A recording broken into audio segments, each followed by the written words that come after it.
তারপরে আমরা এই ফ্রিকোয়েন্সি পলিগনটা ওইভাবে করলাম। ফ্রিকোয়েন্সি অ্যাডজাস্টমেন্ট মানেই হাইটটা কমে গেল, অর্ধেক অর্ধেক হয়ে গেল। তারপরে আমাদের পরে যেটা আছে, আমরা যেটাই যাওয়ার জন্য এটা বোঝালাম, সেখানে যাই একটু। এখানে আছে কিনা কে জানে, না এখানে মনে হয় নেই ওইটা। আচ্ছা এসে যাই, আমি সাইডে চলে যাই। এখানে দেখেন এই একটা অঙ্ক দেখেন, আবার এইটা একটু পড়েন। এইটা আপনাদের বইতে আছে, এটা আছে এক্সাম্পল 10 এটা ইলাস্ট্রেশন স্যার, ইলাস্ট্রেশন স্যার। হ্যাঁ ইলাস্ট্রেশন 10 স্যার। এইটা দেখেন, এই ক্লাসটাও কিন্তু আনইকুয়াল। এইটা একটু দেখেন, প্রথমে 9000 থেকে 11000 মানে 2000 এর ডিফারেন্স, তারপরে 11 থেকে 13 এটাও 2000, এরপরে কমে গেল 13 থেকে 14 1000 হয়ে গেল, তারপরে 500 হয়ে গেল, তারপরেও 500 হয়ে গেল। তাহলে আমি যদি এই 2000 কে স্ট্যান্ডার্ড ধরি তাহলে এইটা ঠিক থাকবে, এর পরেরটাও ঠিক থাকবে। পরেরটা কি হলো, অর্ধেক হয়ে গেল। আগে ছিল ক্লাস ইন্টারভ্যাল 2000, এখন ক্লাস ইন্টারভ্যাল হয়ে গেল 1000, অর্থাৎ অর্ধেক হয়ে দ্বিগুণ করে দেবো। 94 into 2 যেটা বইতে করে দেওয়া আছে, আপনাদের কাছে বই থাকলে একটু বের করেন। এটা 94 into 2 হয়ে যাবে, অর্থাৎ 188 হয়ে যাবে। তারপরেরটা হলো 500, অর্থাৎ 2000 এর 4 ভাগের 1 ভাগ হয়ে গেল। তাহলে এইটাকে 4 দিয়ে গুণ করতে হবে, 320, পরেরটাও 4 দিয়ে গুণ 100। এটা খেয়াল করেন।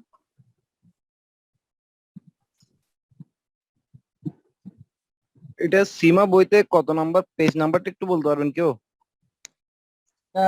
67 নাম্বার, যদি আপনার বইটা নতুন হয়ে থাকে। 67, 8, 9 এইদিকে দেখেন তো একটু।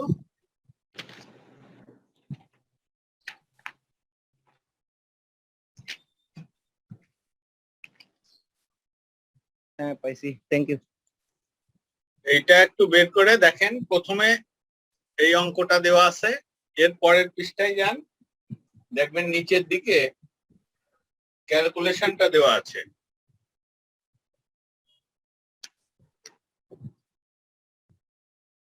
পাওয়া গেছে? জি স্যার পাইছি। ওকে,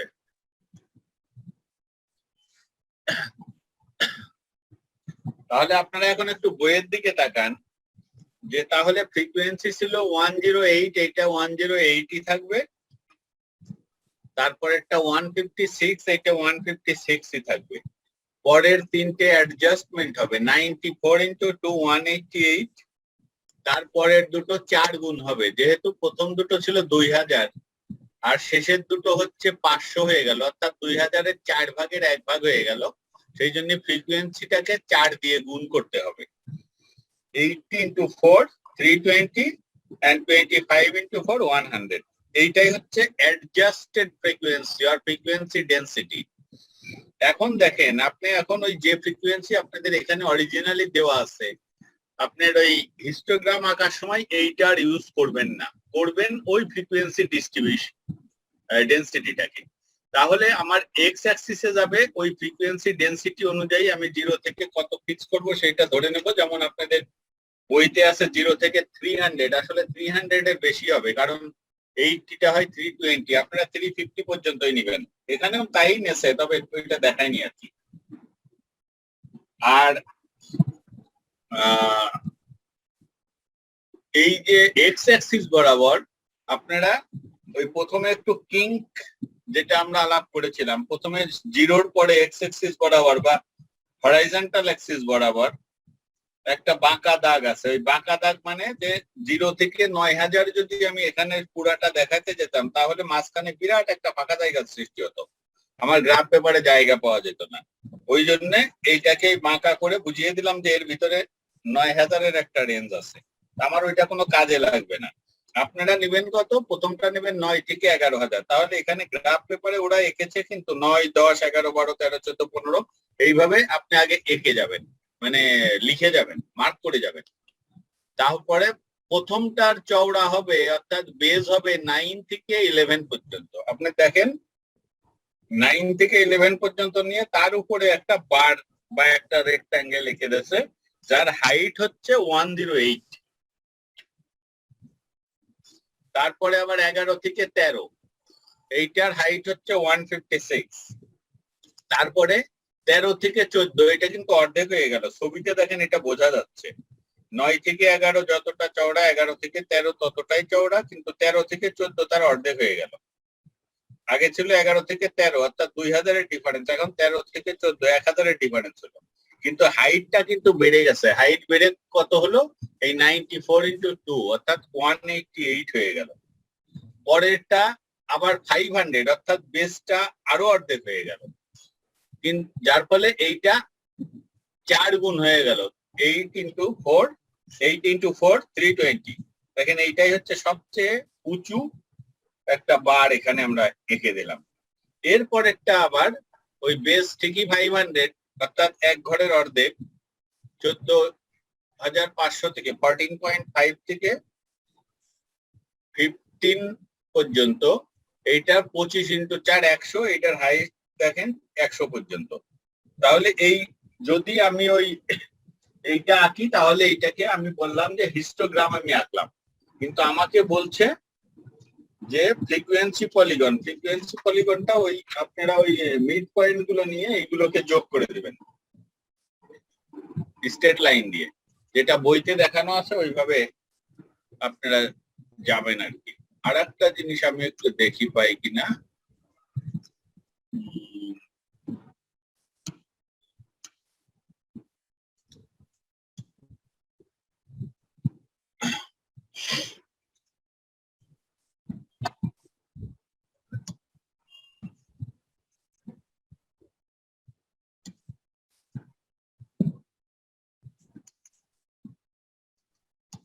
যখন এখানে ছিল কিনা,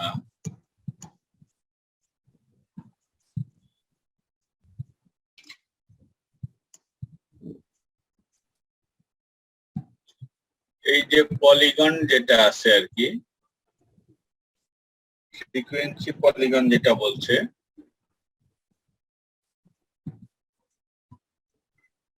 এখানে ওই যে মিড পয়েন্ট গুলা এরা নিয়ে এই যখন স্ট্রেট লাইন দিয়ে এঁকে দিয়েছে, এইটাই। এছাড়া মনে হয় এই যে নিচে দেখা আছে দেখেন, ফ্রিকোয়েন্সি পলিগন ফর টেবিল 2.9। আমরা 2.9 টেবিলে একটু দেখে আসি তো কি আছে। 2. এটার ফিগার টেবিলটা কোথায় আছে একটু দেখে আসি। এইটা কত, 2.10, এর আগের টেবিলটা এই যে 2.9, এইটার ফ্রিকোয়েন্সি পলিগন হলো এইটা। এখানে দেখেন কি করা ছিল, 5 থেকে 9, তার মানে 4, 10 থেকে 14, 15, 19 প্রত্যেকটাই কিন্তু 4 আছে ক্লাস ইন্টারভেলটা। তাহলে এখানে ফ্রিকোয়েন্সি এইটা আছে। এইটাই যখন গ্রাফিক্যালি গেল তখন এই যে এইটা 2.9 এর হিস্টোগ্রাম হচ্ছে এইটা। 2.9 এর হিস্টোগ্রাম এইটা আঁকলো। আঁকার পরে ওই পলিগনটা কিভাবে আঁকলো, এই প্রত্যেকটা বারের এই মাঝখানের প্রত্যেকটা আয়তক্ষেত্রের টপ লাইন যেটা হরাইজন্টাল আছে এর ঠিক মাঝের পয়েন্টটা প্রত্যেকটা আগে চিহ্নিত করলো, করে এইগুলো স্ট্রেট লাইন দিয়ে যোগ করে দিল। তারপরে নিচেই কিভাবে করলো সেটা আমরা একটু দেখে আসি। এখানে দেখেন, আচ্ছা এইটা এই হিস্টোগ্রাম, এই যে next we mark the 2 more classes, one at each end, এইটা একটু দেখেন, and mark their mid point. এই যে আমরা যে একদম প্রথমে আর একদম পিছনে যে দুটো ক্লাস আমাদের ছিল, এর আগের ক্লাসে মাঝামাঝি একটা পয়েন্ট এক্স অ্যাক্সিস এর উপর নিতে হবে, এবং ওর পরের ক্লাসের মাঝামাঝি একটা এক্স অ্যাক্সিস এর উপর নিতে হবে। নিয়ে এই প্রথম দুটো এবং শেষের দুটো পয়েন্ট এইভাবে যোগ করে দিতে হবে, যেটা আপনাদের বইতে দেখানো নেই। এটা এই যে এই পয়েন্টটা, ওই যে তারা যে ফ্রিকোয়েন্সি পলিগন আঁকলো, এইটা ছিল মিড পয়েন্ট। এই পর্যন্তই তারা ওখান থেকে পলিগন থেকে পেয়ে গেল। তাহলে এই শেষের এইটুকু কিভাবে করলো, শেষেরটা করলো হচ্ছে এখানে যে ক্লাসটা আছে তার আগে আর আপনার কথা স্যার শুনতে পাচ্ছি না ক্লিয়ারলি। এটা কি সবারই সমস্যা হচ্ছে? অনেক সময় লোকাল ইন্টারনেট। স্যার আমরা শুনতে পাচ্ছি। আমার সাউন্ড ক্লিয়ার আছে। স্যার সাউন্ড ক্লিয়ার আছে শুনতে কিন্তু পাচ্ছি, বুঝতে sound খুব clear আছে, কষ্ট হচ্ছে স্যার। তাহলে এই যাই হোক, হতে পারে সাময়িক এটা হয়, তাই আগে এবং পিছে আরো দুটো ক্লাস অ্যাড করে নিয়ে এক্স অ্যাক্সিস এর উপরে তাদের মিড পয়েন্টটা বের করবেন, করেই শেষ বিন্দু এবং প্রথম বিন্দুর ওইটা যোগ করে দিবেন। এটাই হয়ে গেল ফ্রিকোয়েন্সি পলিগন। তাই এটা পর্যন্তই থাকলো। এরপরে দেখেন স্যার এটা স্টার্টিং হবে কোত্থেকে স্যার, শেষ হবে কোথায় স্যার? স্টার্টিং আর এন্ডিং পয়েন্ট স্যার। কোনটা স্যার ফিগারের যে পয়েন্ট, মিডল পয়েন্ট গুলোতে কাজ করবো, এটা স্টার্টিং হবে কোত্থেকে? ফিগারের পয়েন্টটা হচ্ছে ওই প্রথম ক্লাসের টপ, প্রথম বারটার টপ। আপনাদের বইটা দেখেন নয় থেকে হ্যাঁ বোঝা যাচ্ছে। প্রথমবার টপ, হ্যাঁ প্রথমবার টপ থেকে এমনকি শেষবারের টপ পর্যন্ত। হ্যাঁ, এই প্রত্যেকটার মাঝের পয়েন্টটা আগে আইডেন্টিফাই করলাম, করে স্ট্রেট লাইন দিয়ে যোগ করে দিলাম। তাহলে স্যার যদি এক্স এক্সিসের সঙ্গে কাজ করবে না এটা? এক্স অ্যাক্সিসে কাজ করবে, এই যে সেই জন্যই এই বইটা দেখাচ্ছি। পলিগন মানে একটা ক্লোজড হইতে হবে। এখন এই যে 9 থেকে 11 যেটা আপনাদের বইতে আছে, এর আগে আরেকটা ক্লাস কল্পনা করতে হবে, যেটা মনে করেন যে এটা 9, 10, 11 আছে, তো আপনি ব্যাকে যে একটা 8-এ যাবেন, 8-এর উপরে একটা পয়েন্ট দেবেন, আর একদম শেষে গিয়ে 15 আপনি 16-তে গিয়ে আর একটা পয়েন্ট দিবেন, দিয়ে ওই প্রথম পয়েন্ট আর শেষ পয়েন্টের সাথে আরো দুটো স্ট্রেট লাইন যোগ করে দেবেন। স্যার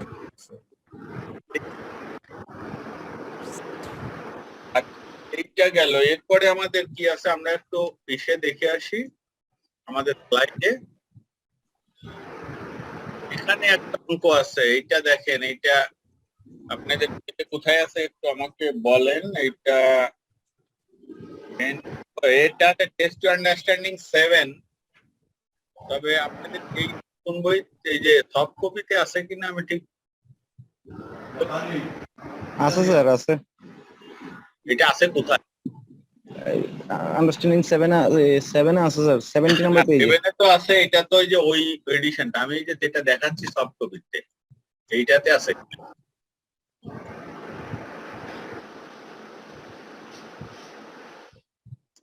এইটাতে তো এইগুলো দেখছি না।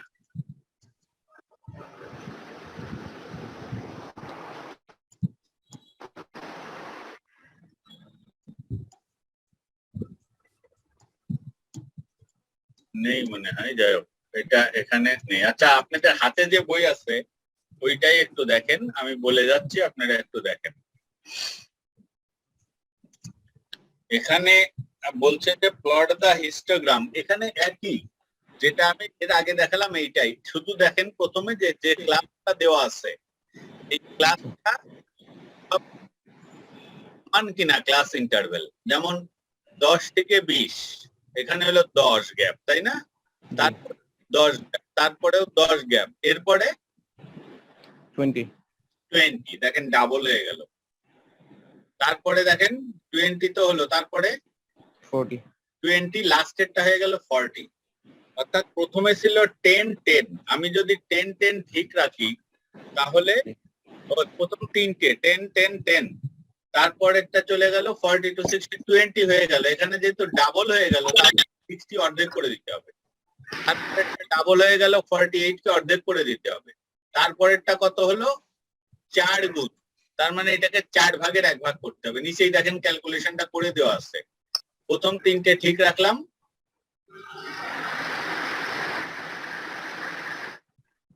অর্ধেক করলাম, 4 ভাগের 1 ভাগ করলাম। এখানে দেখেন, এইখানে যেভাবে করা আছে, আপনারা এর আগের অঙ্কগুলো যদি এইভাবে সাজান, যে ক্লাস উইথ এখানে 10, 10, 10, তারপরে 20, 20, তারপরে 40, তাহলে এখানে ক্লিয়ার বিষয়টা যে কেন আমরা ওইগুলোকে 2 দিয়ে এবং 4 দিয়ে ভাগ করলাম। কারণ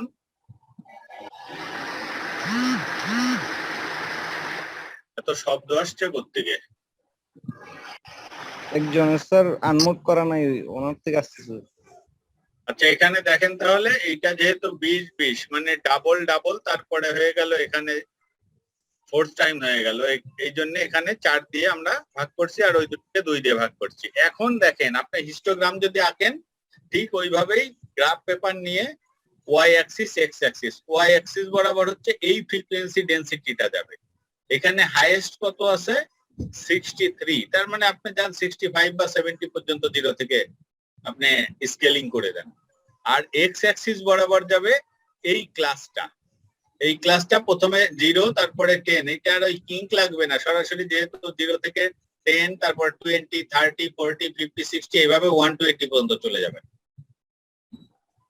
এখানে একটু টেকনিক্যাল হতে হবে, কারণ 0 থেকে 120 মানে 12 ঘর আমার দরকার হবে। 12 ঘর মানে আপনার গ্রাফ পেপারটা হয়তো আড়াআড়ি করে নেওয়া ল্যান্ডস্কেপে নিতে হতে পারে।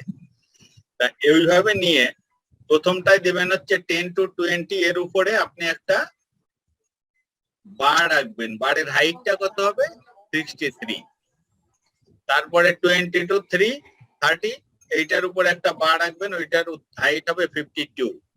তারপরে 30 to 40, এইটার হাইট হবে 46। এরপরে 40 to 60, এই বেসটা একটু চওড়া হবে বেশি, যার ফলে এখানে হাইট হবে 30, হাইট কমে গেল। চওড়া যেহেতু ডাবল হয়ে গেল, হাইট অর্ধেক হয়ে গেল। এইটাই হচ্ছে মূল ফিলোসফি। এরপরেরটাও চওড়া ডাবল হয়ে গেল, এই যে হাইট অর্ধেক হয়ে 24 হয়ে গেল।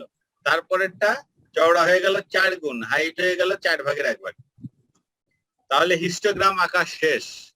এখানে আপনাকে পলিগন আঁকতে বলে নাই। যদি পলিগন আঁকতে বলতো তাহলে ওই প্রত্যেকটা বারের উপরে মিড পয়েন্ট নিয়ে ওইগুলো স্কেল দিয়ে যোগ করে দিতেন, আর একদম প্রথমে আর একদম শেষে আগের ক্লাস এবং পরের ক্লাস দুটোর মিড পয়েন্ট বের করে ওই প্রথম এবং শেষ বিন্দুর সাথে স্ট্রেট লাইন দিয়ে যোগ করে দিতেন। ঠিক আছে স্যার?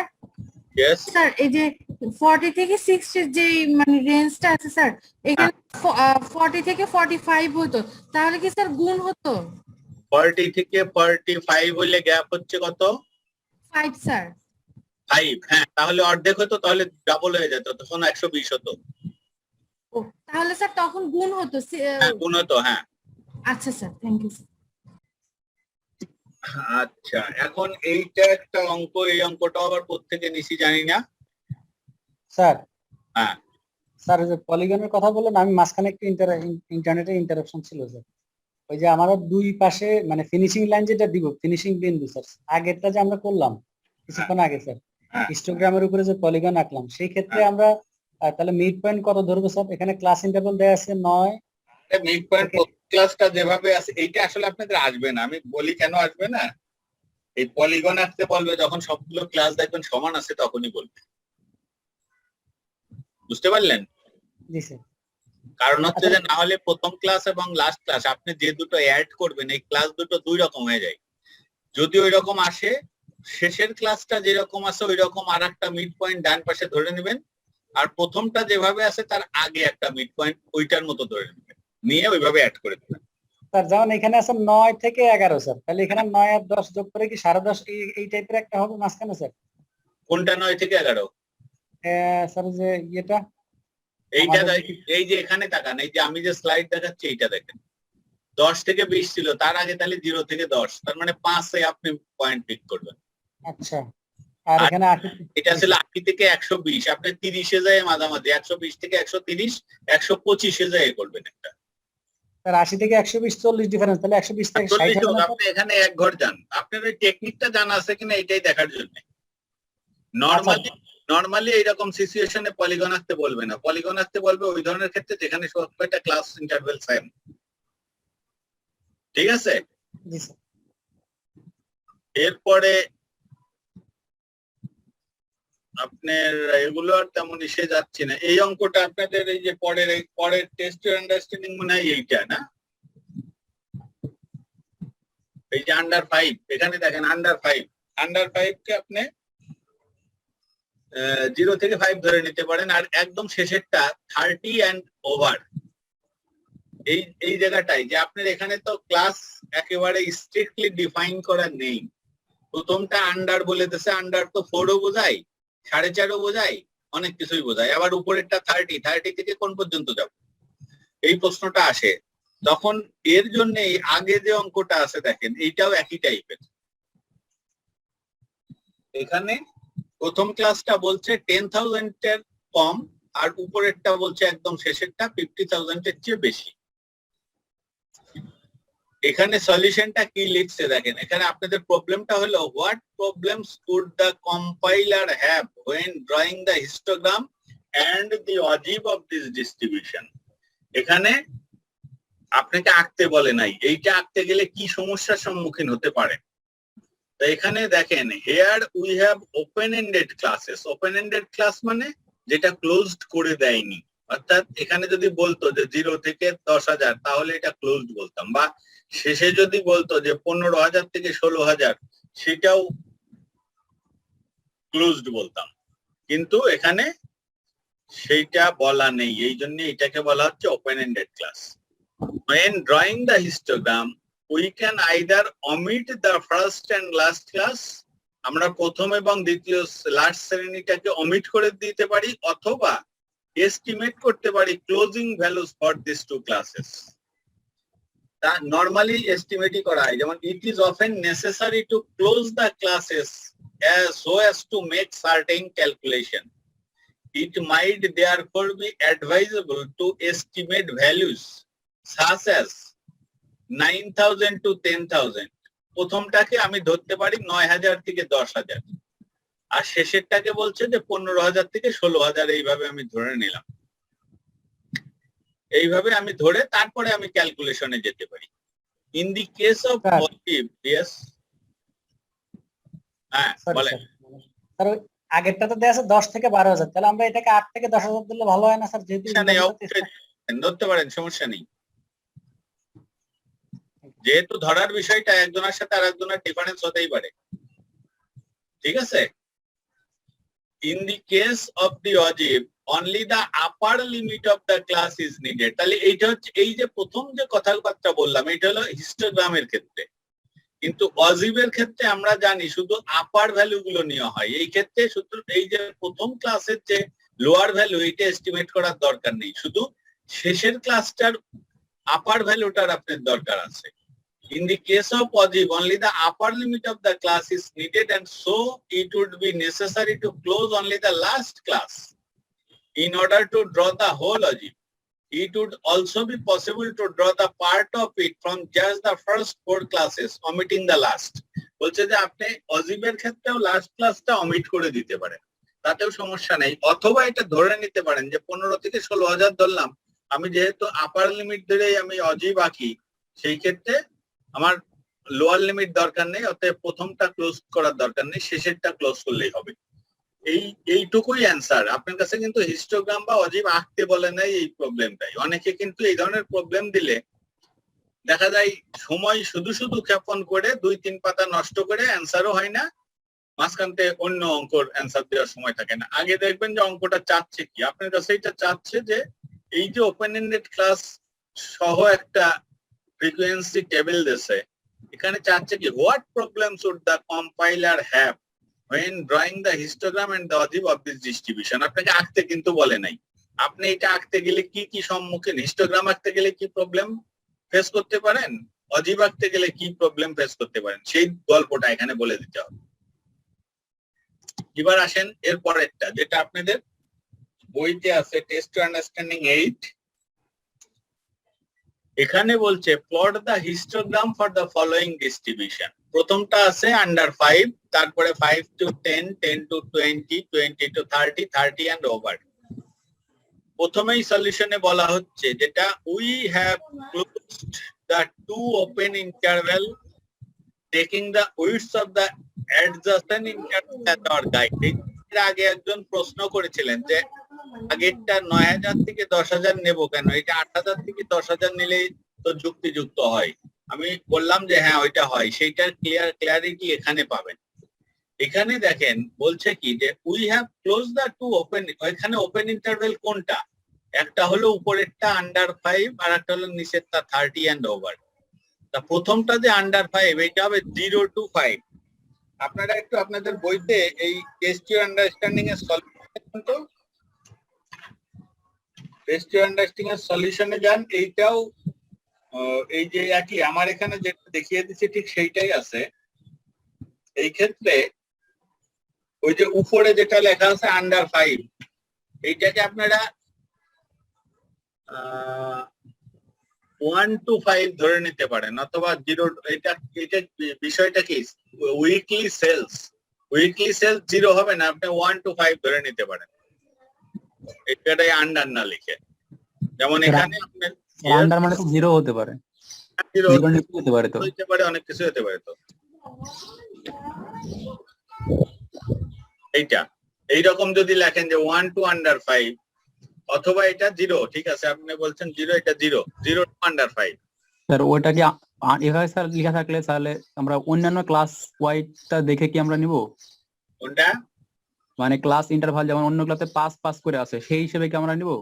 হ্যাঁ, এইটাই তো বলছে, প্রথম লাইনটা পড়েন, এই যে adjacent intervals as our guide, অর্থাৎ প্রথম যে ওপেনটা আছে তার পার্শ্ববর্তীটা কত গ্যাপ আছে, 5 to 10, তাহলে এটা 0 to 5 হওয়াটাই বেটার। আর লাস্টেরটার কাছেরটা কত আছে, 20 থেকে 30, সুতরাং এটা 30 থেকে 40 নিলাম।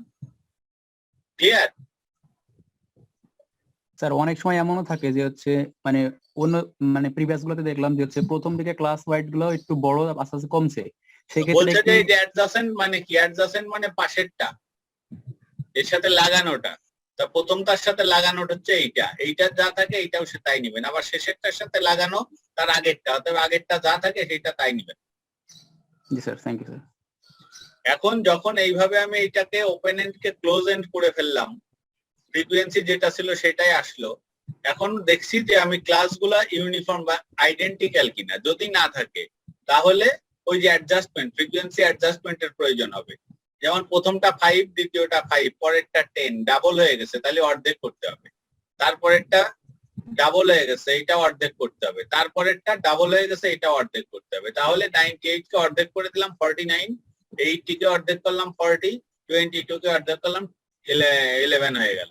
তাহলে আমার ফ্রিকোয়েন্সি ডেনসিটি বের হয়ে গেল। এই ফ্রিকোয়েন্সি ডেনসিটি এবং এই ক্লাস, এই দুটোকে নিয়ে এখন আমি গ্রাফ পেপারে যাব, যেটা আপনাদেরকে এর আগে শিখিয়েছি, ওইভাবে করতে হবে। ঠিক আছে? আমাদের এই সামারাইজিং এন্ড অ্যানালাইজিং ডেটার লাস্ট টপিক যেটা, সেটা হচ্ছে এটা আপনাদের বইয়েরও একদম শেষ অংশ দেখেন।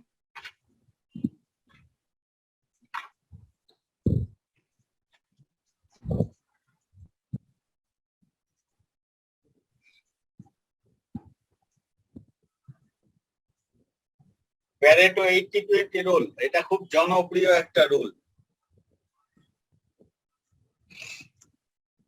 কিন্তু খুব সিম্পল একটা রুল। এটা মূলত ইকোনমিক্স এর ক্ষেত্রে এটা ডেভেলপ করা হয় ফার্স্ট। এটা ডেভেলপ করেন ইটালিয়ান ইকোনমিস্ট ভিলফ্রেডো প্যারেটো। তার নাম অনুসারেই এটা হয়েছে Pareto analysis or Pareto the 80-20 rules. বইতে আপনারা দেখেন লেখা আছে যেটা, Italian economist, a relatively small part of a population may be so important, a small number of individuals own a large portion of the wealth of any society, expressed as the Pareto principle or the 80-20 rules. তারপরে এই শীটটা একটু ভালো করে পড়েন, অথবা আপনাদের বইতে ভালো করে পড়েন।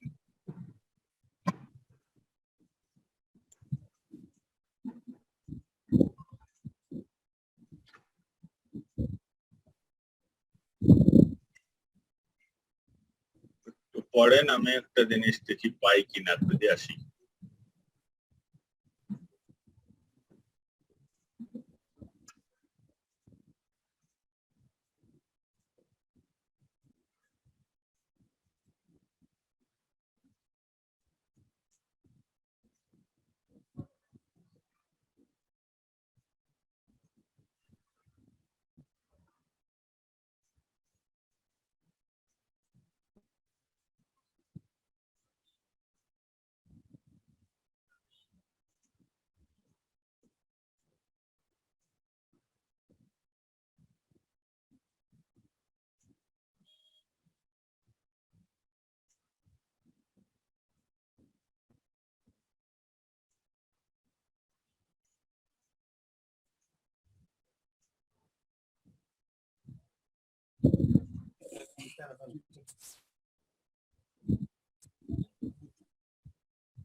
এইটা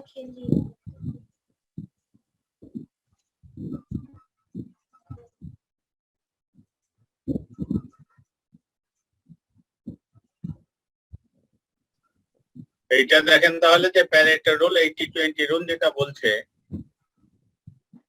যে এই থার্ড লাইনটা দেখেন, এই small number of individuals own a large portion of the wealth of any society. এইটা আমাদের বিশ্ব বা একটা দেশের ক্ষেত্রে প্রযোজ্য যে সমাজের বেশিরভাগ সম্পদ মুষ্টিমেয় কয়েকজনের মালিকানায় থাকে, বেশিরভাগ কিন্তু আর কম পরিমাণ সম্পদ থাকে বেশিরভাগ লোকের হাতে। এইটা একটা বিষয়। কোম্পানির ক্ষেত্রে এটার অ্যাপ্লিকেবিলিটি হচ্ছে যে বিভিন্ন কোম্পানি বিশেষ করে যারা মাল্টি প্রোডাক্ট প্রডিউস করে, যেমন বাংলাদেশে আছে আরএফএল এর কথাই যদি ধরি, এদের কিন্তু এই কিচেন ওয়্যার মানে সবকিছুই তাদের আছে। আবার আরো কিছু কোম্পানি আছে বড় বড় যাদের বহু রকমের প্রোডাক্ট আছে, যেমন আটা, ময়দা, সুজি, ওয়াটার, বিভিন্ন ধরনের জিনিস আছে।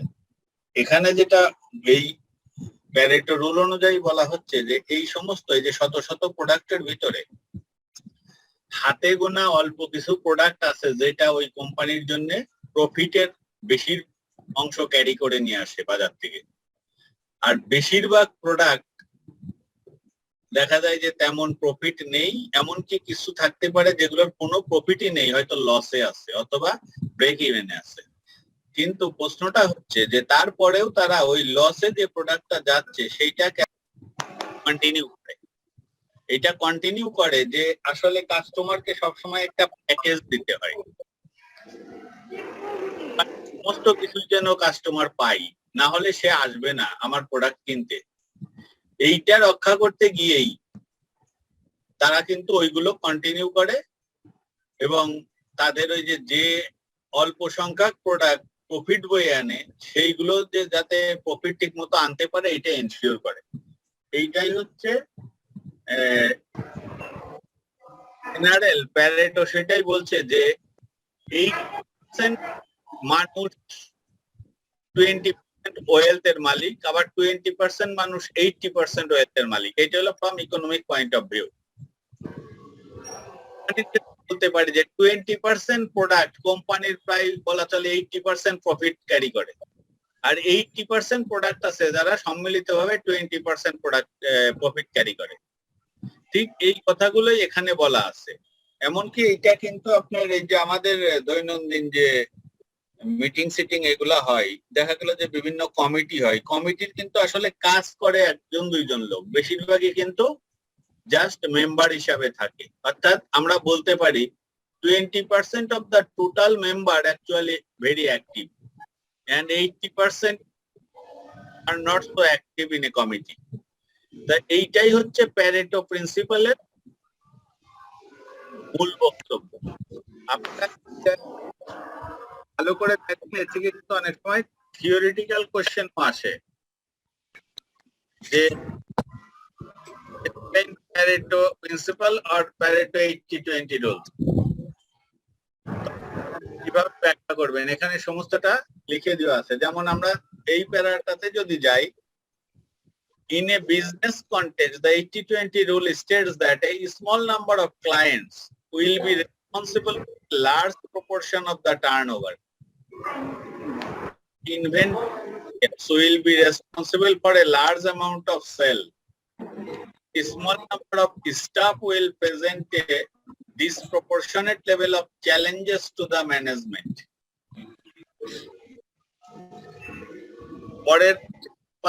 পরের প্যারাতে বলছে when the term 80-20 rule is used in it does not always mean that it will actually be 20%. এখানে বলছে যে 20% 80% বলতে যে একদম ঠিক 80-20 হইতে হবে এমন কোনো কথা নেই। এটা 80-20 মানে বোঝাচ্ছে যে large portion and small portion, এইটা কম বেশি হতে পারে। লাস্ট প্যারাতে বলছে in business the 80-20 rule essentially says that one should identify the really important elements of the business and focus the majority of one's times and efforts on these elements.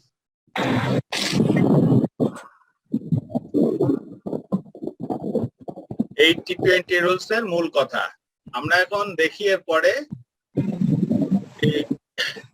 কিভাবে এই problem গুলো solve করবো। আপনাদের বইতে দেখেন একটা table দেওয়া আছে।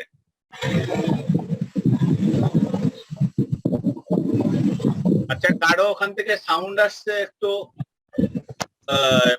মিউট করে নিয়েন। হ্যাঁ, তা এখানে প্রবলেমটা আমরা কিভাবে সলভ করেছি বইতে একটু দেখেন। এখানে যেটা আছে এই 80-20 রুলস এর উপরে এই শীটে আমার এই স্লাইডে কোনো প্রবলেমের সলিউশন দেওয়া নেই, এটা বই দেখতে হবে। আর একটা জিনিস আমি দেখাচ্ছি আপনাদেরকে, একটু দেখেন যে এই অঙ্কগুলো কিভাবে আসে। আপনাদের বইতে যেটা আছে এখানে বলছে যে for example suppose we have a business with 21 different product lines. আপনারা কি পেয়েছেন? এটা 71 পেজ নাম্বার আমার এখানে। জি স্যার, জি স্যার পাইছি। Acha, 21 different product lines. The first thing we need to do is order them by sales. Suppose এখানে বলা আছে যে প্রোডাক্ট লাইন গুলো দেওয়া আছে A B C D E F G H, এইভাবে সব লাইন গুলোর নাম করা আছে। নাম্বার অফ আইটেমস, কোন লাইনে কয়টা করে প্রোডাক্ট আইটেম তৈরি হয় সেটা দেওয়া আছে। যেমন প্রথমে F এ আছে 3টা, U তে আছে 20টা আইটেম, L তে আছে 16টা আইটেম, এইভাবে আছে। তারপরে আছে ইউনিট সেল, যে কোনটার কোন প্রোডাক্ট লাইনে কতটা ইউনিট সেল হলো। মোট সেল হয়েছে 9502টা। আপনাদেরও তো তাই আছে ওখানে, তাই না? জি স্যার। 9502। এখন এই অঙ্কটা দেখেন, এই যে ইউনিট সেলস, এইটা দেখেন সাজানো আছে কিভাবে বলেন তো? বড় থেকে ছোট। হ্যাঁ, বড় থেকে ছোট, সবচেয়ে বড় উপরে আর সবচেয়ে ছোট নিচেই। আপনাদেরকে যে অঙ্কটা দেবে, অঙ্কতে এলোমেলো থাকবে কিন্তু। প্রোডাক্ট মনে করেন এই অঙ্কটাই যদি আপনাদের পরীক্ষায় দেয়, তা এই টেবিলটা দেবে না, এইরকমই একটা টেবিল দেবে, কিন্তু ওই প্রথমে এফ আছে, এফ হয়তো নিচের দিকে থাকবে, হয়তো এ বি সি ডি করে সাজিয়ে দেবে। যেমন এ আছে দেখেন উপর থেকে 7-8 নম্বর লাইনে এ আছে একটা প্রোডাক্ট 598, এটা আছে না? এইটা হয়তো 1 নম্বরে। তারপরে বি আছে আরো নিচে, এখানে একটা প্রোডাক্ট 267, এটা তো সেকেন্ড পজিশনে দেবে। তারপরে সি আছে একদম নিচেই 11, এইটা হয়তো থার্ড পজিশনে দেবে। মানে অ্যালফাবেটিক্যালি এই প্রোডাক্ট লাইনটা আপনাদের A B C D E F G H এইভাবে সাজিয়ে ফিগার গুলো যা আসে ওইভাবে বসিয়ে দেবে।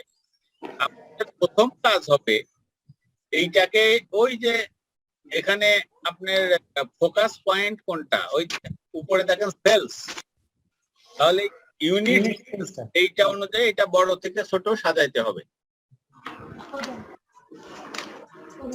বড় থেকে ছোট সাজাতে হবে। ঠিক আছে? এরা পরের ফিগারটাই যান, পরের টেবিলটাই যান, পরের পৃষ্ঠায়। ওই বড় থেকে ছোট সাজিয়ে নিলাম।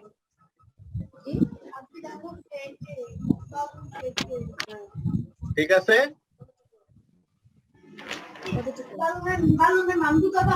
মিউট করেন, তা আমি না খানো।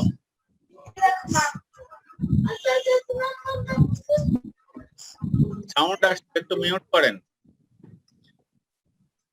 তাহলে আমাদের এখানে ইউনিট সেল যেটা আমরা বড় থেকে ছোট সাজালাম, এর পরের দুটো কলাম হচ্ছে আপনাদেরকে বুঝতে হবে ভালোভাবে। ঠিক আছে? ক্লিয়ার তো সবার কাছে এ পর্যন্ত যা বললাম? জি স্যার। মোট প্রোডাক্ট, মোট সেলস কত ইউনিট? 9503 যোগফল। জি স্যার। ওইটা দিয়ে উপরের প্রত্যেকটাকে ভাগ দেবেন, ওই পার্সেন্টেজ বের করার জন্য ওই প্রত্যেকটাকে ভাগ দিয়ে 100 দিয়ে গুণ দিতে হবে। যেমন 1720 divided by 9503 into 100 equal to 18%। Sir, হ্যাঁ, আমাদের ফার্স্ট টেবিলে দেওয়া আছে 9502, কিন্তু পরের টেবিলে দেওয়া আছে 9503 স্যার। আর এটা কি কোনো এমনি ভুল? আচ্ছা ওইটা সমান, এটা মিস্টেক হয়তো। এই যে এক্সেল, তো এক্সেলে অনেক সময় যোগ দিলে একের ডিফারেন্স আসে, এটা কি মনে করেন দুটো সমান। জি স্যার। তাহলে এই যে 5202 বা 3 যেটাই হোক, এইটা দিয়ে উপরের প্রত্যেকটাকে ভাগ দিবেন আর 100 দিয়ে গুণ করে যাবেন, তাহলে কি পাবেন? পরের কলামটা পাবেন। পরের কলামটা কি আছে? Percent of total. Percent of total. Cumulative percent. এই আইসিএম তে কি আছেন? তালেব তালেব আছেন নাকি আইসিএম তে? আমি না কেন, আপনি আনমুট মুট করেন না, ওর জন্য সবার সমস্যা হচ্ছে। আসসালামু আলাইকুম স্যার। ওয়ালাইকুম আসসালাম। এই হোস্টটা ট্রান্সফার করে দিতে হবে, আমি তো সবাইকে মিউট করতে পারছি না। হোস্ট তো করা ছিল স্যার। করা ছিল কিন্তু আমি তো পাচ্ছি না। আচ্ছা এইটা একটু দেখেন, এই তাহলে ওই টেবিলটা আপনারা একটু দেখেন। বুঝা গেছে এই পর্যন্ত যা বললাম? জি স্যার। শেষের দিকে দেখেন অনেকগুলো 0% আছে, তার মানে এগুলো নেগলিজেবল আছে। যেমন ধরেন যে 32 কে যখন 9500 দিয়ে ভাগ করা হয় তখন এমনই ছোট আসে যে 1% হয় না, সেই জন্য সব কয়টা জিরো দিয়ে দিচ্ছে। স্যার আমরা মোবাইল থেকে ক্লাস করতেছি তো স্যার, আমরা স্লাইড গুলো দেখতে পাচ্ছি না স্যার, শুধুমাত্র একটা স্লাইডই আমাদের আপনার বইয়ের কততম পেজ থেকে স্যার বলতেছেন? এটা পেজ নাম্বার, আপনাদের বইতে page number 71 sir. 72 sir, 72 page. 71 থেকে শুরু, 72 তে আমরা এখন আছি। 72 তে আলোচনা করছি। স্যার কি বই দেখে পড়াচ্ছেন? হ্যাঁ হ্যাঁ, বই দেখে পড়াচ্ছি। হ্যাঁ আচ্ছা। স্যার এখানে পার্সেন্টেজ গুলো বুঝিনি স্যার। পার্সেন্টেজ স্যার এখানে আমি আবার বলছি শুনেন। আসছে প্রথমে একটা এলোমেলো টেবিল দেওয়া থাকবে, সেইটাকে ওই প্রফিট বলেন বা সেলস ভলিউম বলেন বা যেটাই ওরা করতে বলে সেইটার বড় থেকে ছোট সাজাতে হবে। এখানে যেরকম ইউনিট সেলসটা বলছে, ওই ইউনিট সেলসটা কলামটাকে বড় থেকে সাজাবেন। ওইটা বড় থেকে সাজাতে গেলে যেমন প্রথমে যদি এ থাকে, এখন প্রথমে এফ চলে গেছে, তারপরে ইউ আসছে, ইউ হচ্ছে সেকেন্ড হাইস্ট, এল হচ্ছে থার্ড হাইস্ট। এইভাবে আমি পুরা কলামটা 3 নম্বর কলামটা সাজালাম। Total column 9503। এর পরের কলামটা হবে পার্সেন্টেজের কলাম। পার্সেন্টেজটা বের করব কিভাবে? আগের কলামের প্রত্যেকটাকে ওই যোগফল দিয়ে ভাগ করবেন আর 100 দিয়ে গুণ করবেন। 1700 করার পরে আপনি মেসের 500 1720 মেসের 500 টাকা আমি আমার কাছ থেকে নিছি সকালে। 1720 ডিভাইডেড বাই 9503 গুণ 100, 18%। এইভাবে প্রত্যেকটার পার্সেন্টেজ বের করবেন। শেষের গুলা খুবই ছোট ছোট আসে, এই জন্য সব 0% ধরা হয়েছে। এই টোটাল পার্সেন্টেজ যোগফল কিন্তু আবার 100%। এটা দেওয়া নেই এখানে। টোটালের যোগফল কিন্তু যোগ করে দেখতে পারছেন 100%। এখানে বইতে আছে স্যার, বইতে দেয়া আছে কিউমুলেটিভ বইতে আছে না? আচ্ছা, এরপরে লাস্ট কলামে যান, cumulative total. Cumulative total percentage এটা 18%, 18%, তারপর 18 আর 16 যোগ করে 34%, 34 আর 13 যোগ করে 47%। এইভাবে পুরা কলামটা কভার করলাম। ক্লিয়ার? জি স্যার। জি স্যার। হ্যাঁ, এখন বলছে যে আপনার এই রুলটা হচ্ছে 80-20 স্যার রুল। এখানে শূন্যকে স্যার 100% করতেছে কেন? শূন্যকে 100% আপনি কিভাবে যোগ করে দেখেন? 100 যোগ 0 100, 100 যোগ 0 100, 100 যোগ 0। না না না, ওই ঠিক আছে, কিন্তু ওই স্যার আপনার 99 বইয়ের যোগ পিডিএফ থেকে 0, যদি স্লাইডে দেখাইতেন। 99 এইটা আপনার কাছে বই আছে না? স্যার মিলতেছে না স্যার, আপনি স্লাইডটা দেখা। কিন্তু এইটা ওই যে আমার কাছে যে সফট কপি আছে ওই বইটাই নাই। স্যার ওই আপনার কাছে যে সফট কপি বইটা আছে ওইটাই স্যার আমাদের কাছে এখন স্যার, মানে তাহলে তো আমাদের সমস্যা। কাছেও নাই স্যার। আবার ওইটার ভিতর তো আবার ওইটা নাই। এখন তো স্যার আমরা তো স্যার আপনি কি হার্ড কপি থেকে দেখাচ্ছেন? তাহলে তো আমাদের আর দেখাতে হবে। যদি সফট কপি থেকে দেখাতেন তাহলে তো দেখতে পেতাম। একটু ওয়েট করেন, দেখি অন্য একটা ব্যবস্থা করা যায় কিনা। একটু লাইনে থাকেন।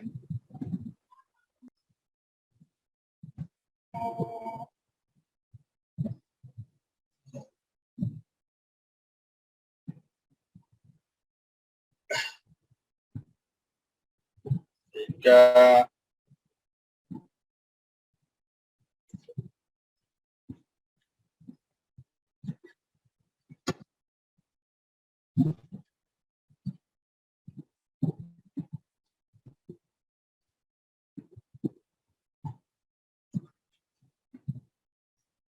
আচ্ছা, যাদের বই আছে তারা এটা বোঝেন কিনা, তারপরে দেখি আমি অন্য একটা ব্যবস্থা এখানে এটা আনতে পারি কিনা, তারপর আমি দেখছি। বুঝতেছি স্যার। স্যার ওই একজন কোশ্চেন করছিলেন 99 পরে 100 হলো কিভাবে? আসলে তো এখানে জিরোটা একেবারে যে জিরো না, 99 বাদ দেন, যিনি প্রশ্ন করেছিলেন তিনি দেখেন যে ওই যে উপরের 18, 34, 47 এইগুলো হলো কিভাবে, সেটা বুঝছেন কিনা? জি স্যার, জি স্যার, হ্যাঁ জি স্যার। ওটা কি বলে রিড করছে স্যার, পরেরটার সঙ্গে যোগ দিয়েছে। আচ্ছা, এবার দেখা যাচ্ছে নাকি একটা টেবিল দেখা যাচ্ছে? দেখা যাচ্ছে স্যার। এই যে আপনাদের বইতে যে টেবিলটা আছে সেটা দেখা যাচ্ছে এখন? জি স্যার দেখা যাচ্ছে। এইটা হচ্ছে যে আমি মোবাইল দিয়ে ছবি তুলে তারপরে হোয়াটসঅ্যাপে ট্রান্সফার করে আপনাদের এখানে দেখাচ্ছি। এবার দেখেন তো ওই যে 18 কিভাবে আসলো।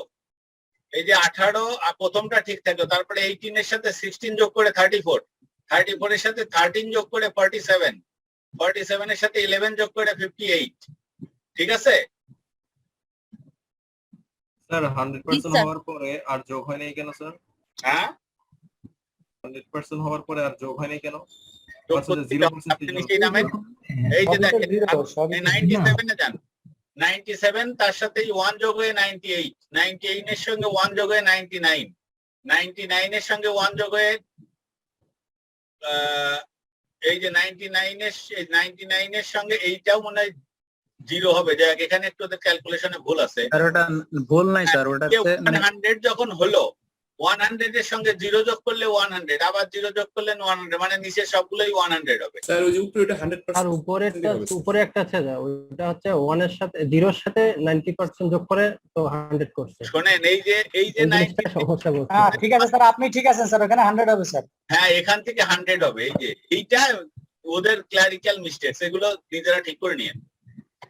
স্যার ওখানে না দেওয়ার কারণ আছে স্যার, হ্যাঁ ওখানে মানে 100 দেওয়ার মানে কারণ আছে স্যার, ওখানে মানে 99 করার কারণ আছে স্যার, মানে হচ্ছে 1% ফুল 1% না স্যার, মানে 57 হলে ওখানে 1% ধরে নিয়েছে, মানে এটাও 1% হতে পারে, আপনারা ক্যালকুলেশন করতে ওই জন্য ওটা করছে স্যার, মানে এটা পুরা 1 না স্যার।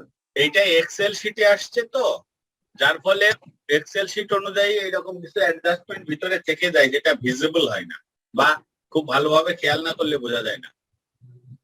আচ্ছা যাই হোক, আপনারা যেভাবে বলে দিলাম এইভাবেই করবেন, আপনাদের ক্ষেত্রে জটিলতা আসবে না। এইভাবে 100% করলাম। এই কলামটা যখন হয়ে যাবে তাহলে কিন্তু অঙ্কটা প্রায় শেষের দিকে। এখন আসেন যে এই অঙ্কটা করলাম কেন, আমার কাছে চাচ্ছে কি, এই অঙ্কটাই চাচ্ছে কি সেটা দেখেন, এই টেবিলের নিচের দিকে লেখা আছে। আপনাদের বইতে একটু খেয়াল করেন, আমার এখানে এই যে একদম নিচের দুটো লাইন আছে, যদিও সম্পূর্ণ বাম ডানে আসে নাই। From this analysis, it may be seen that product F, U, L, T, I, D and A, ওই উপরে যান, DIA, তার নিচে একটা মোটা লাইন টানা আছে এবং এর উপরে আছে কত 80%। যেহেতু এটা 80-20 রুল, তার মানে এই যে উপরের যে প্রোডাক্ট গুলো পেলাম, যেটা 18, 34, 47 করে 80% পর্যন্ত সেলস ইনভলভ এর সঙ্গে, কোন কোন প্রোডাক্ট লাইন? FULTIDA। এখানে বলছে যে ম্যানেজমেন্ট তো সব প্রোডাকশনেরই সেলস করবে, সেটা ঠিক আছে, কিন্তু এই যে উপরের 7টা প্রোডাক্ট যেটা 80% সেলস এনশিওর করছে, এইগুলোর প্রতি একটু বেশি মনোযোগ হতে হবে, মনোযোগ দিতে হবে। এই যে লাস্টে যেটা দেখেন, আপনার লাস্টে বইতে শেষের দিকে লেখা আছে পেজ নাম্বার 72, যে FULTID and A are the best performers and it is on this product that most effort should be expended. বুঝতে পারলেন ঘটনাটা কি? এই প্যারেটো রুলস এর মাধ্যমে আমরা কি বুঝতে পারছি? ক্লিয়ার কিনা এটা বলেন? জি স্যার বুঝছি। যে আমার তো অনেক প্রোডাক্ট আছে, কিন্তু কোন কোন প্রোডাক্টের প্রতি আমি বেশি মনোযোগী হব, সেই প্রোডাক্ট গুলো কিভাবে আইডেন্টিফাই করব, সেটা হচ্ছে এই 80-20 রুলস এর মাধ্যমে এটার অ্যানালাইসিস করা। করে দেখবো যে আমার 80% প্রফিটই বলি, টার্ন ওভার বলি, যাই বলি না কেন, সেইটা এনশিওর করতেছে কোন কোন প্রোডাক্ট। সেইগুলোর প্রতি আমাকে একটু বেশি মনোযোগী হতে হবে। এইরকমই একটা প্রশ্ন আসছিল কোন এক সালের, এই যে এইটা একটু দেখেন, দেখা যাচ্ছে অঙ্কটা? জি জি স্যার। স্যার। এখানে কি বলছে, এই কোশ্চেনটা আপনাদের কাছে আছে, একটু দেখে নিন। From the following products of a manufacturing company, identify with required calculations the products those deserve to get more attention to make profits for the company in accordance with the 80-20 rules or Pareto analysis. এখানে আপনাদের দেওয়া থাকবে এইরকমই, যে product line হচ্ছে A B C D E F G H I J পর্যন্ত, number of items এইরকম দেওয়া আছে। এইটা আসলে কোনো কাজে লাগে না, নাম্বার অফ আইটেমস এর এইটা এখানে কোনো, ওই যে বইতেও ওই কলামটা কোনো কাজে লাগে নাই, জাস্ট ইনফরমেশন দিয়ে দিচ্ছে। ইয়ারলি প্রফিট 1000 টাকা, এই যে এইটা দেওয়া আছে। এখানে আপনাদের একটু আবার খেয়াল করতে হবে, আবার প্রশ্নটাই যান, যে company identify with required calculation the products those deserve to get more attention to make profits. সুতরাং এই প্রফিটের কলামটাই আপনাদের বইতে যেটা পড়লেন সেলস কলামটা, ইউনিট সেলস, এখানে কিন্তু এই কলামটা হচ্ছে ইম্পর্টেন্ট। আপনারা কি করবেন, এইটাকে প্রথমে এই টেবিলটাকে নিয়ে এই কলামটা বড় থেকে ছোট সাজাবেন।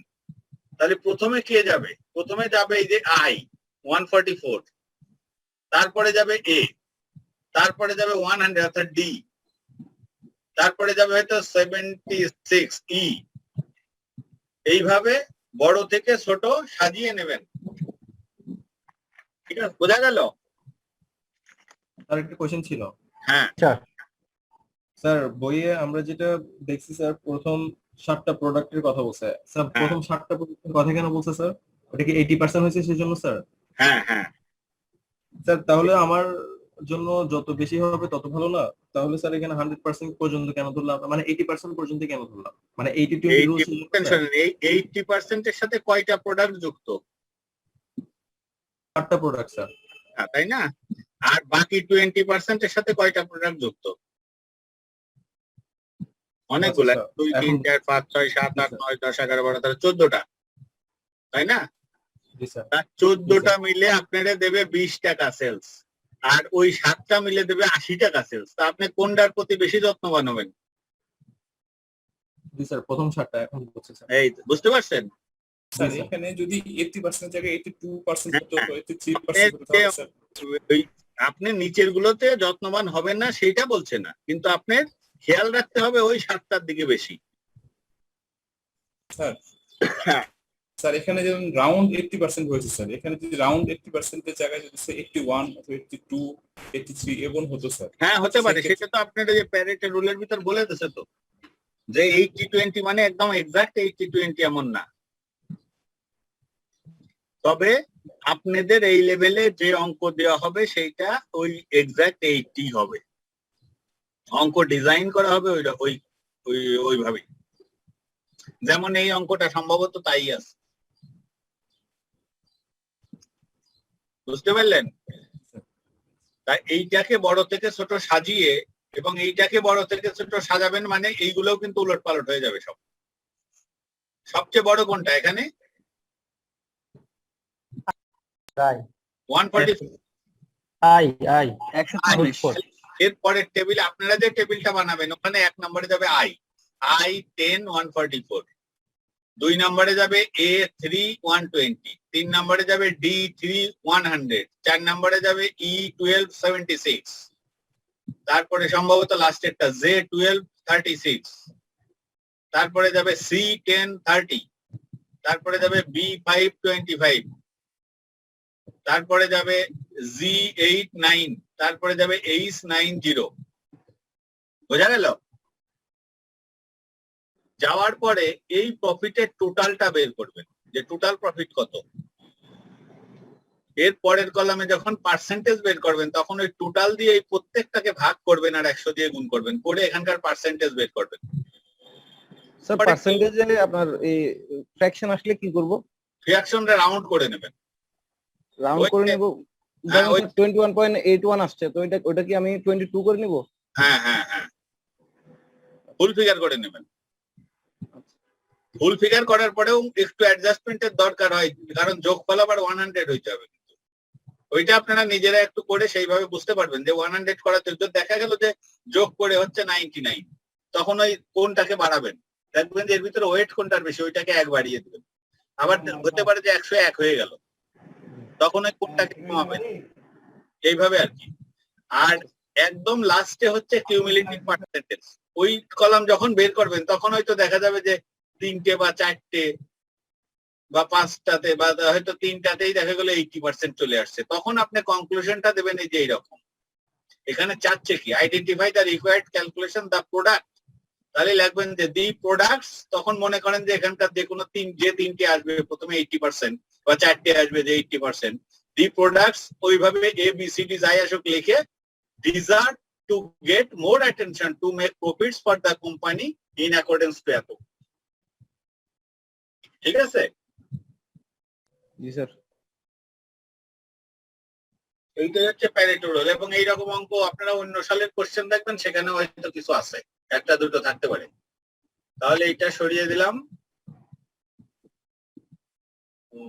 এইটা অবশ্য দেখি তো এটা আনা যায় কিনা একটা এই ইসে।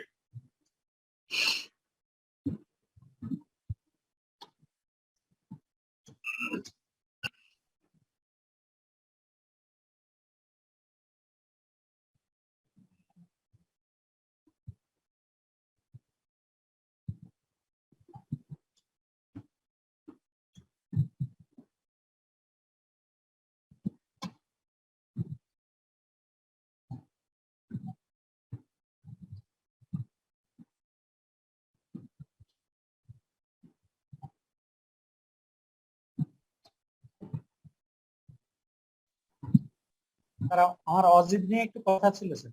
হ্যাঁ বলেন।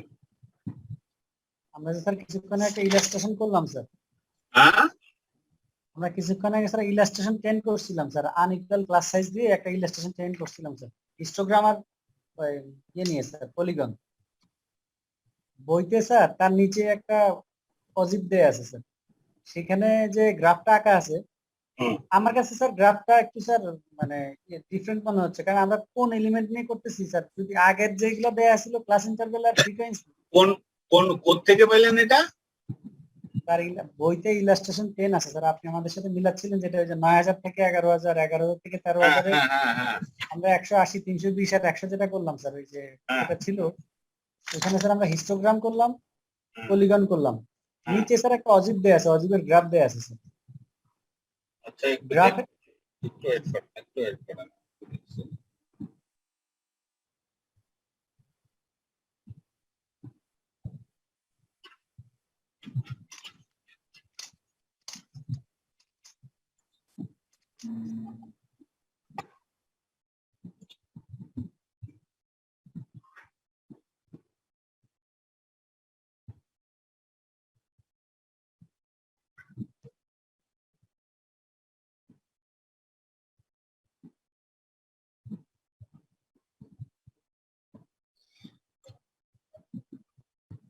আমি কি ওই স্লাইডে গেলে দেখে বুঝতে পারবেন কোনটাতে?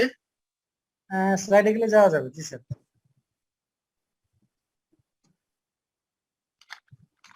কোথায় এটা? তার আগে স্যার, আরো আগে স্যার। কি আছে ওইটাতে? জি স্যার, এইটাতে স্যার। হ্যাঁ এইটাতে স্যার আপনি তো হিস্টোগ্রাম আর পলিগন আঁকলেন স্যার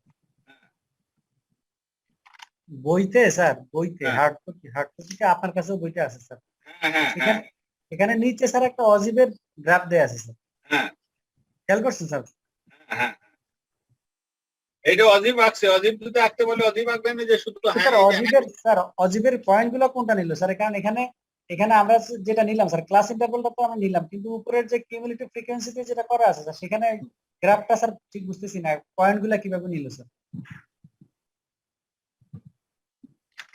এখানে as this consists of only plotting the upper limit of the against cumulative frequency, the unequal class interval do not affect matters.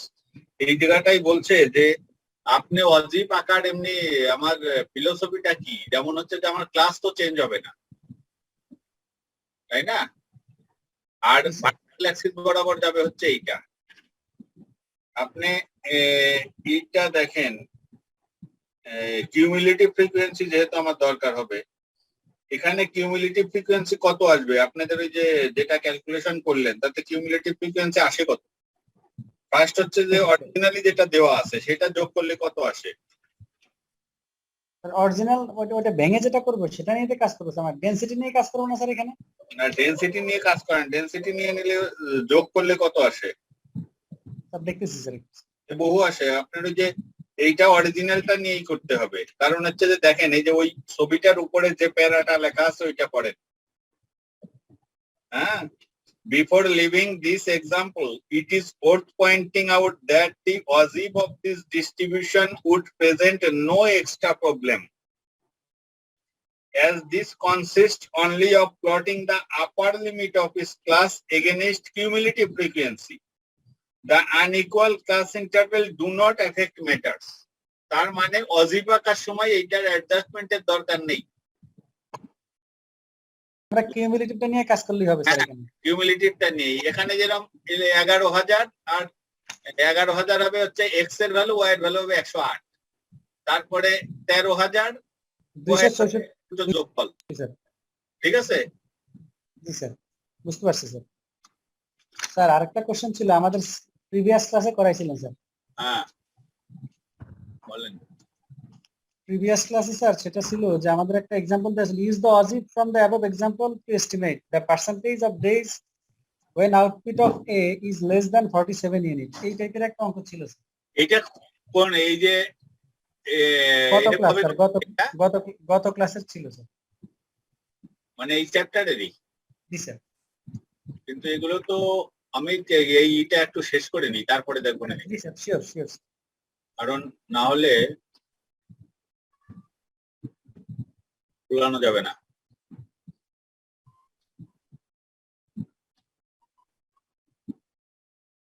এইটা করে রাখলাম। এই যে দেখেন এই যে প্যারেটোর যে এক্সাম্পলটা দেখা যাচ্ছে আপনাদের ওখান থেকে? আমার জি স্যার দেখা যায়। এইটাই দেখা যাচ্ছে। প্রথমে এই টেবিলটা তো বইতে আছে আপনাদের, আসলে এই টেবিলটা এইভাবে গুছিয়ে দেবে না, এইটা দেবে ওই যে ABCD আছে না, প্রথমে ABCD ওই অনুযায়ী সাজিয়ে দেবে, তাতে এই জিনিসটা এরকম সাজানো থাকবে না, বড়টা হয়তো নিচেই চলে যাবে, ছোটটা উপরে চলে যাবে এরকম। এরপরে হচ্ছে আপনাদেরকে এই টেবিলটা তৈরি করে এইটা থেকেই এই অ্যান্সারটা বলতে হবে। ঠিক আছে? বইতে একটু এটা দেখে নিন।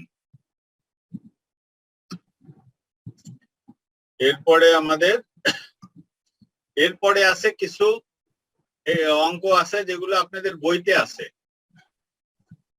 আচ্ছা এখন দেখি আপনাদের এই যে টেস্ট টু আন্ডারস্ট্যান্ড, আমি বই অনুযায়ী যাই, দেখি একটু পরের দিকে। টেস্ট টু আন্ডারস্ট্যান্ডিং গুলোতে যেগুলো ইম্পর্টেন্ট ওই সেইগুলোর দিকে একটু দেখেন।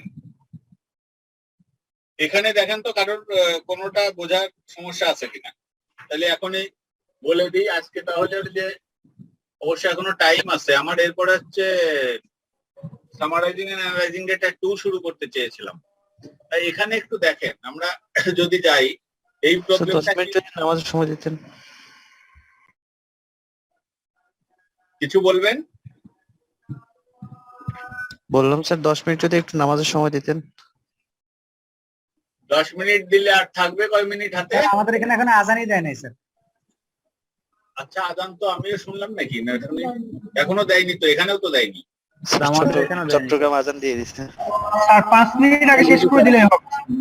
5 মিনিট আগে শেষ করলে তো মনে হবে স্যার। তো মানে না, এই তো এই যে দেখেন এই যে অনলাইনের সমস্যা, ডিজিটালের সমস্যা হচ্ছে যে এই টাইম ডিফারেন্স, বুঝতে পারছেন?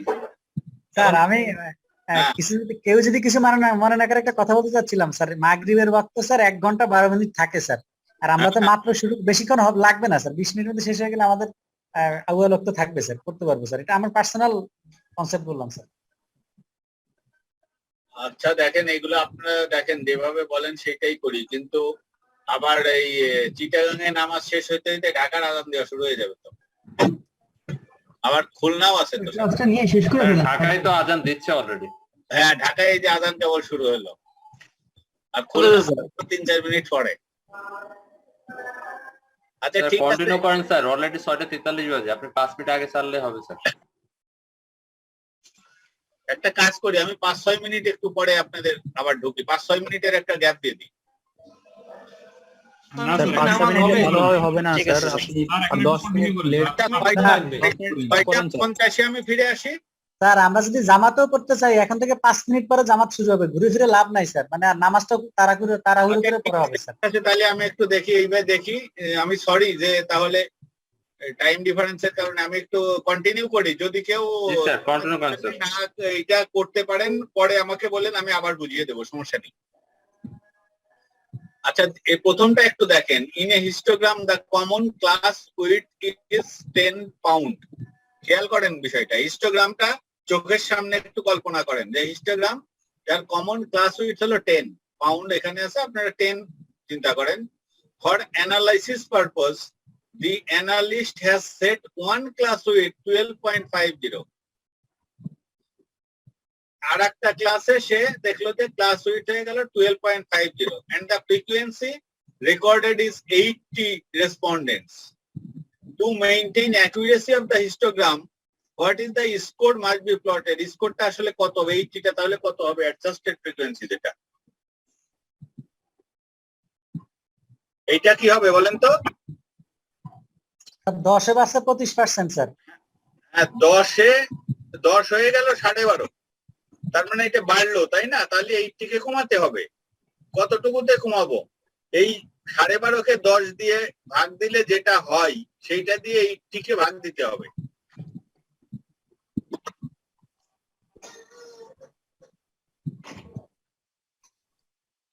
হবে স্যার নাকি 448 হবে, 25 কি হয়ে যেতে পারে।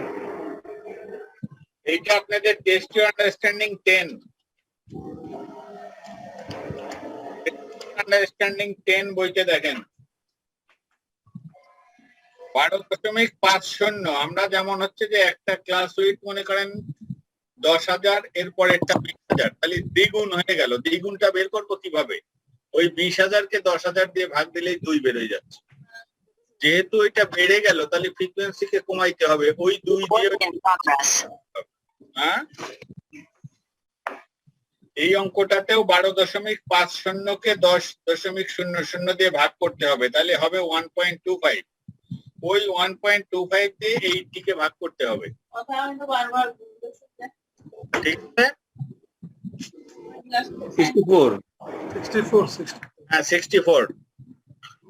এরপরেরটাই জানি, in a histogram one class is 3/4 of the wait.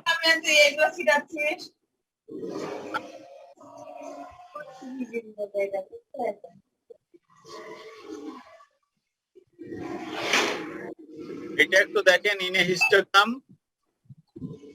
one class is 3/4 of the width of the remaining classes. মানে একটা ক্লাস হলো অন্যান্য ক্লাসের 3/4, 75%, মানে 4/3 3/4। তার মানে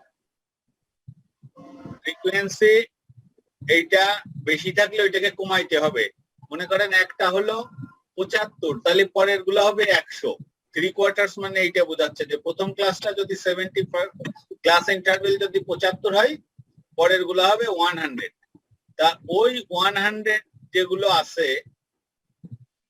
আচ্ছা, if the score in that class is 21, তাহলে পরে বলছে যে ওইটা তাহলে 3/4, এটা যেহেতু কম আছে তাহলে এখানে 21-কে বাড়িয়ে এটা 28 করে দিল। 21 divided by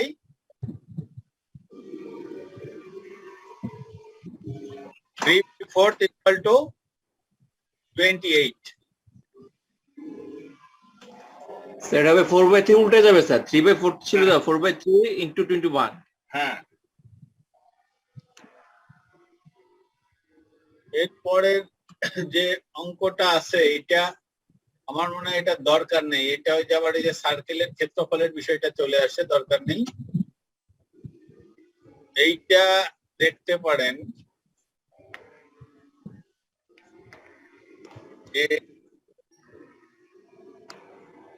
এই অঙ্কটা কি বলছে যে at what points does the line y equal to 5x minus 8 cut the axis?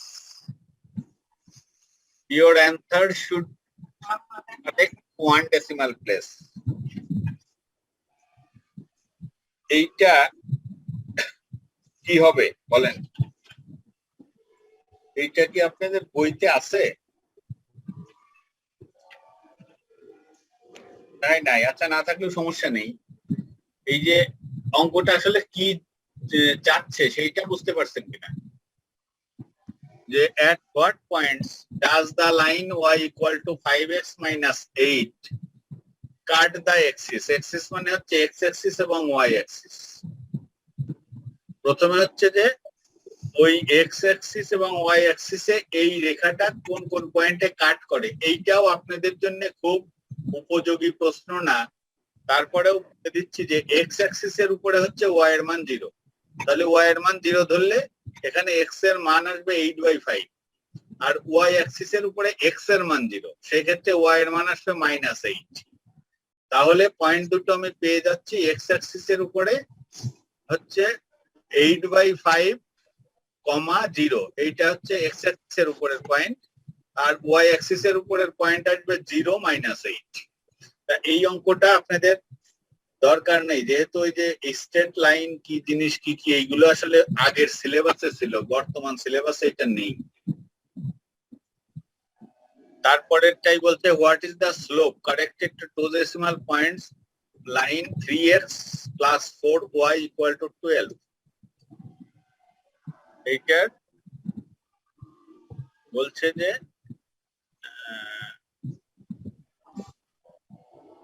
এটা স্লোপটা কত। স্লোপ হচ্ছে, স্লোপ যদি বের করতে হয় তাহলে লাইনটাকে সাজাতে হয় এই যে এইভাবে, এইটার মতো। y ইকুয়াল টু একটা x এর টার্ম থাকবে, একটা x ছাড়া মানে নিউট্রাল টার্ম থাকবে। তা এইটাকে যদি ওইভাবে সাজাই তাহলে -3/4 -3/4 হ্যাঁ 4y equal to -3x plus 12, তাহলে y ইকুয়াল টু -3/4x মানে ঢালের মান স্যার প্লাস 3। এমন মান। তাহলে এখানে যেমন এই ইকুয়েশনটা, উপরের ইকুয়েশনটাতে স্লোপ হচ্ছে 5, অর্থাৎ x এর সাথে যেটা থাকবে ওইটাই হচ্ছে স্লোপ। ওইভাবে যদি এটা সাজাই তাহলে এখানে স্লোপ হবে -3/4।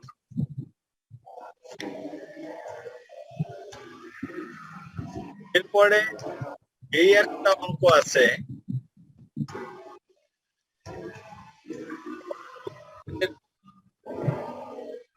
বইতে আছে কিনা আমি ঠিক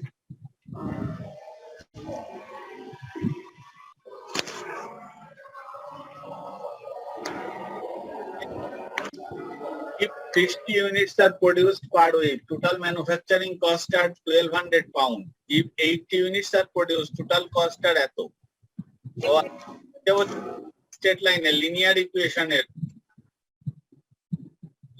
ইকুয়েশনের অঙ্ক এইটা। এইটাও দরকার নেই আপনাদের, কারণ হচ্ছে যে এইটা ওই পুরানা সিলেবাসের সাথে মানে সামঞ্জস্যপূর্ণ, এটা আপনাদের দরকার নেই। এখানে দেখেন নিচের যে অঙ্কটা আছে, a cumulative frequency distribution of weekly wages is as follows. এখানে ফ্রিকোয়েন্সিটা দেওয়া আছে কিন্তু কিউমুলেটিভ ফ্রিকোয়েন্সি।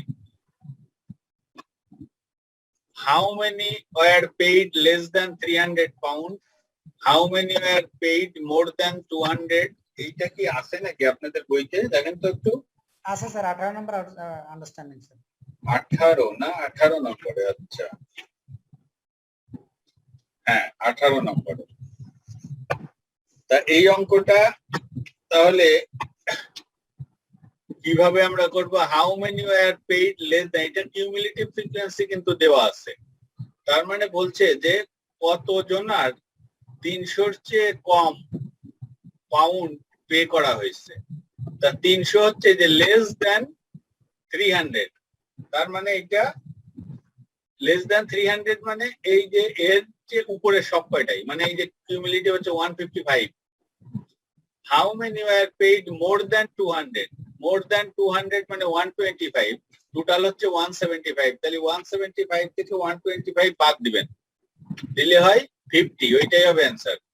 লেস দ্যান এর ক্ষেত্রে সরাসরি কিউমুলেটিভ ফ্রিকোয়েন্সিটা বসাই দেওয়া যায়, কিন্তু মোর দ্যান এর ক্ষেত্রে ম্যাক্সিমাম থেকে ওইটা বিয়োগ করতে হয়। How many were paid between 200 and 300? এইটা খুব সুন্দর, 200 এবং 300, তাই 200 এইটা, 300 এইটা, এই দুটো ডিফারেন্স 155 মাইনাস 125 মানে 30 পারসনস ওয়ার পেইড। অঙ্কটা বুঝতে পারলেন কিনা দেখেন, কারণ আপনাদের বইতে যে অ্যান্সার দেওয়া আছে ওখানে কিন্তু বোঝা যাবে না যে এটা কোত্থেকে কিভাবে আসলো। আমার মনে হয় ক্লিয়ার, কারণ অঙ্কটা সহজই আছে। আমাদের আর একটা স্যার স্লাইড, আরেকবার একটু বলবেন স্যার, হ্যাঁ বলবেন স্যার।